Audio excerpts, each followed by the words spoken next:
Alright, what we got here today is putting together a 3-person swing.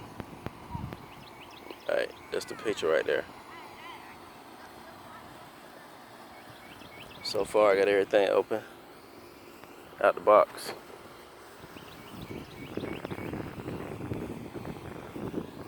Here, a quick visual. It shouldn't take that long to put together. There's the cushions. I got 2 and 3 put together. Well, that's one side. Now I gotta put the rest together. I mean, you can look at this video so you won't have to use the instructions. The rest of the parts, the springs. Alright, be back shortly with the finished result.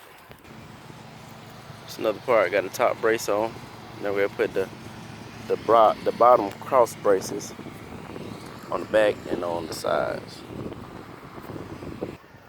Alright, seem to be taking shape. I got the braces on. It's the main parts. Now I gotta put the swing together. It's coming pretty soon. This part is next, the seat assembly. Once I put everything together to this, then we'll better put the springs on it and hang it. Almost there. Gotta put the canopy on and then put the cushions in. And there we go with the finished product.